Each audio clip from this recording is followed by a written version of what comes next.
fluid kind of means a couple different things. Of course, it does. Even the definition of fluid resists definition, but it means the space between these definitions and the spectrumness. But you also mentioned at the beginning it means that things can change over time, and I think that's often something that gets forgotten in our heteronormative culture too. Is that Mm. we don't, you can know how you feel now, but who knows what will be later and what was in the past. Like you have a chapter called Can Sexuality Change? Tell us, what do you think of that, and like why is that a fluidity and changiness, why is that important? I think it's really important because, of course, we're told in society that it can't. Like most people that you speak to, you ask, can your sexuality change? So I'd be like, well, no, you've got one true sexuality, and maybe it takes you a little while to work it out, but then it's set for life. But even if you're bi, it's kind of, this is it. Whereas the truth is, if we look at the research that's been done, and I go through a load of the research that's been done, that's very, very clear, quite striking, actually, a lot of it. And we look also at the natural world. We look at animals. We look at our closest cousins in like the ape species and stuff like that. We see that fluidity exists. And so it's really important that people are aware of that, because you have people who maybe they are in a relationship, or maybe they want a relationship with one person, and they go, well, if my sexuality shifts or may shift in the future, then how on earth can I have a relationship? No one's going to love me. How am I going to do this? I'm untrustworthy. Yeah. And so it's really important for people to understand that it is natural, so that they can be confident and find connections that work Yeah. for them. So yes, Yeah. really important. There's one more thing that is really, really tough, which is that some people are quite fluid. Like every day they might have changing kind of attractions and stuff, like me. But then other people might have like one major kind of shift like in their life. And so it might happen in their 40s, 50s, 60s, 70s, and they might have a family, they might have a relationship. And like that can absolutely just destroy somebody, because they think, well, my life is over, and they can't understand it. Yeah. Nobody understands it. No one's there to talk to them. And so it's really important that we send a message that, you know what, this is okay. It's natural, and you Yeah. can come to understand it. That's really interesting. I almost haven't thought of it like that before, because I think for me, similar to you, is like I notice changes all the time, maybe not daily, but sometimes. And certainly over the past 10 years, like lots of little changes and lots of new exploration and losing interest in other things, and swinging back and forth on the bi cycle in terms of gender too. But I, and like a lot of those shifts for me feel like pretty gradual, not huge. Like it's moving a little bit on the swinging a little, but I'm not going from one side to the other in an instant. And yet that is possible.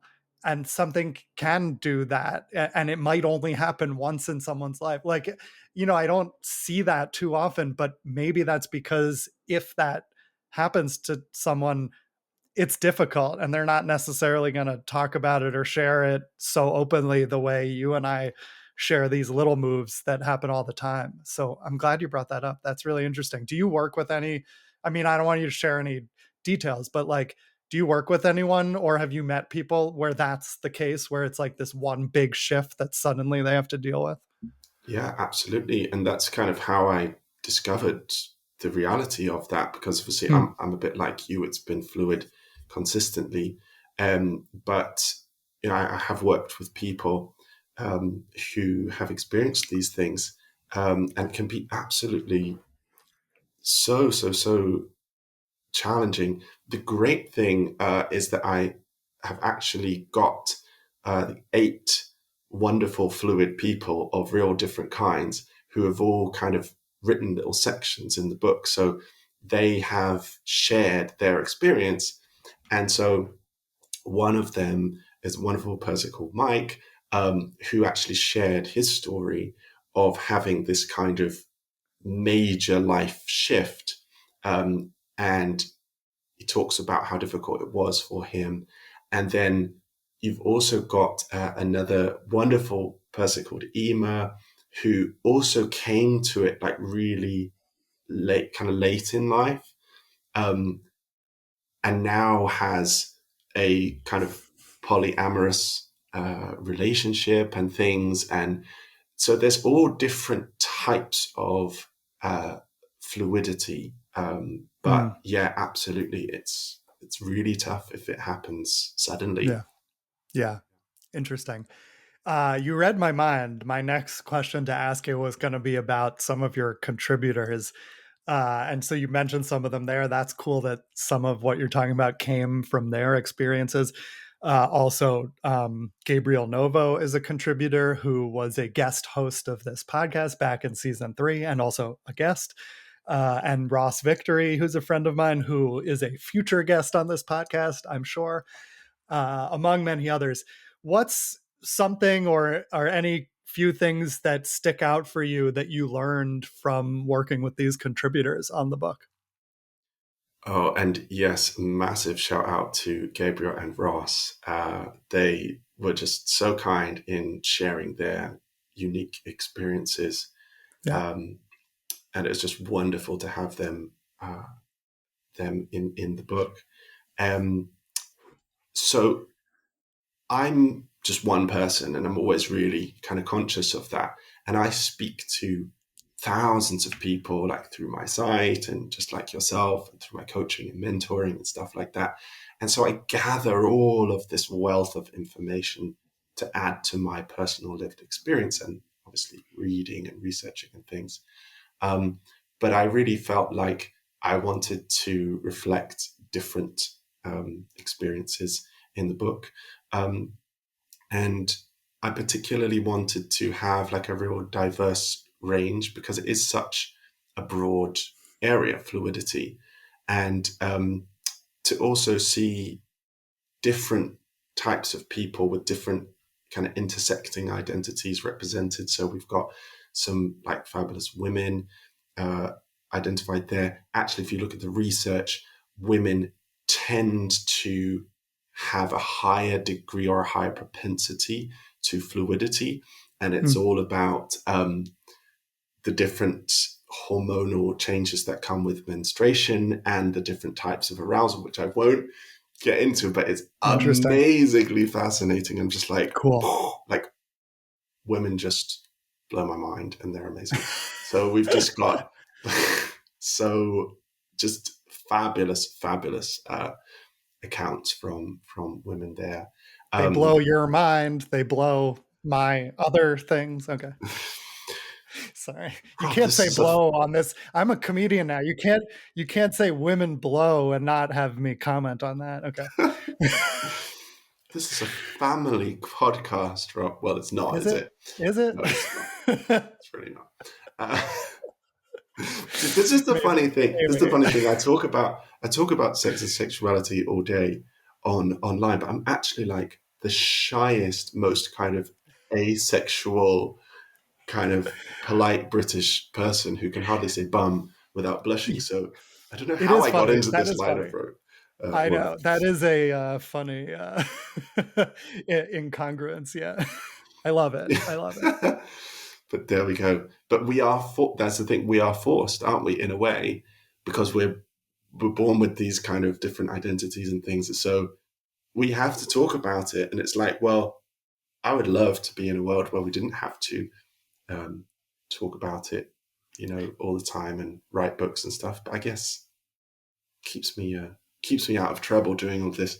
But yeah, we've got a amazing person who is trans and two spirit, and I really wanted to reflect that experience in the book because in a lot of cultures, fluidity um, and different kind of genders and sexualities were kind of accepted and understood kind of before colonization and things. And so, but it's kind of talked about in a way that maybe like a lot of people wouldn't understand. And so I just really wanted to um, have that included, and it's a wonderful explanation. And then we have couples.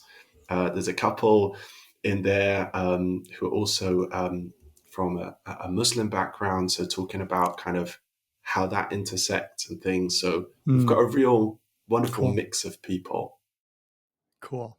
I love that. And yeah, I wish we could go more into it, but everyone needs to just buy and read your book. The link will be in the show notes. And like, in addition to all the contributor stories are really interesting. The research you're mentioning a little bit of is really fascinating. Like, I know that we shouldn't need science to prove this stuff true, but like, it is helpful for many people, and myself included. Like, I grew up with this scientific background, psychology major. I love to make it make sense in that framework, and like, we're finding that it does, and a lot of the research they're doing is confirming these things that you and I have just felt and know to be true. And so I love that. Check out the book for much more of the research and the details. And yeah, it's funny that you shy from saying bum and yet are so open about many things. It also shows how, you and I are doing different things, but it's all the same. Like, it's openness, it's sharing, it's being comfortable with whatever it is. And you don't, some people are not as open about like specific sex things, and that's okay too. Just because you're bi or fluid or whatever, or queer, doesn't mean you have to be totally comfortable sharing every sex act. Like, Yeah, you are super vulnerable in your YouTube and your social media in your way.